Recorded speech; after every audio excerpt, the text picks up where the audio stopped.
त्रिदलं त्रिगुणाकारं त्रिनेत्रं च त्रियायुधं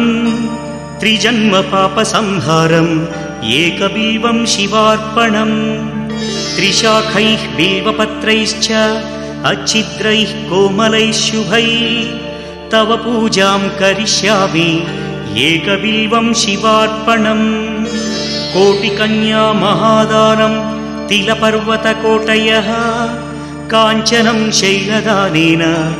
एकबिल्वं शिवार्पणम् काशीक्षेत्रनिवासं च कालभैरवदर्शनौ प्रयागे माधवं दृष्ट्वा एकबिल्वं शिवार्पणम् इन्दुवारे व्रतं स्थित्वा निराहारो महेश्वर नक्तं हौष्यामि देवेश एकबिल्वं शिवार्पणम् रामलिङ्गप्रतिष्ठा च वैवाहिककृतं तथा तटाकादि च सन्तानम् एकबिल्वं शिवार्पणम् अखण्डबिल्वपत्रं च आयुतं शिवपूजनं कृतं नाम सहस्रेण एकबिल्वं शिवार्पणम् उमया सह देवेश नन्दिवाहनमेव च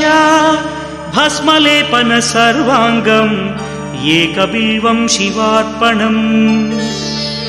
सालग्रामेषु विप्राणां तटाकं दशकूपयोः यज्ञकोटिसहस्रस्य एकबिल्वं शिवार्पणम्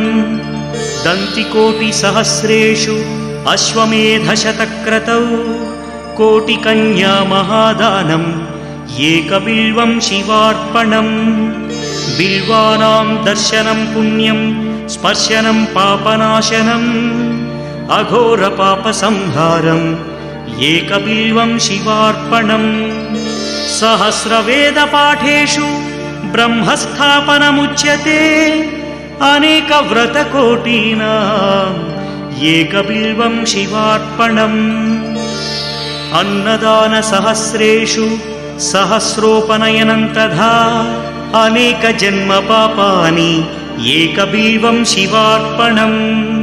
बिल्वाष्टकमिदं पुण्यं यः पठेत् शिवसन्निधौ शिवलोकमवाप्नोति